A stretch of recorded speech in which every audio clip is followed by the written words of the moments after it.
This week's US CQM forecast alert is increasing recession risk. This slide compares actual figures of the updated economic indicators with the previous week's ARIMA forecast. The larger the difference between the actual and the forecast values, the more the NIPA component forecast is revised.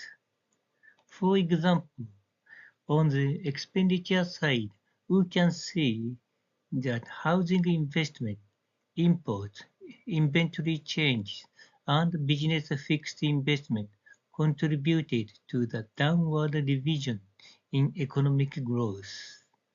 On the other hand, we can see the investment in structures and export have contributed to the upward revision of the economic growth.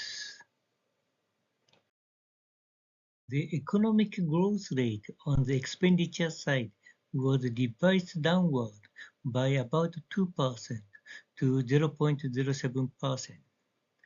The downward revision of economic growth rate on the income side is due to the upward revision of the GDP price deflator.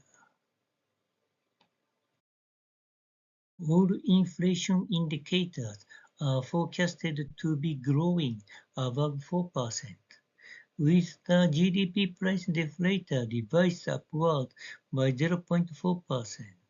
Economic growth on the income side has also been adjusted downwards by the same amount. The reason for the small downward revision of the PCA's economic growth forecast is that the S&P 500 unexpectedly rose by 3% in February. In addition, since manufacturing inventories have not yet been released, PCA could not update the January business inventories.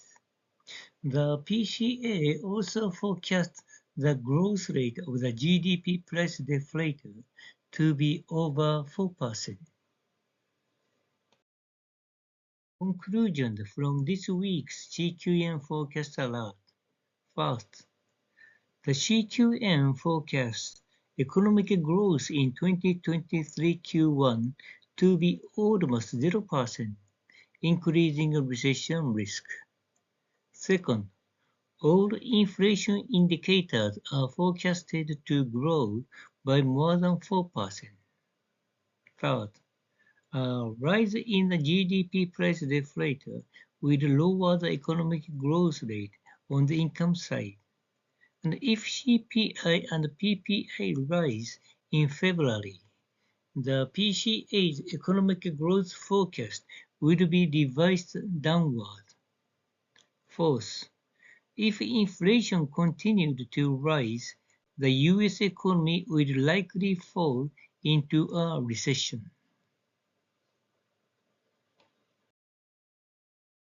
This slide contains additional information about this week's detailed CQM forecast, the original developer of CQM, and CQM theory papers.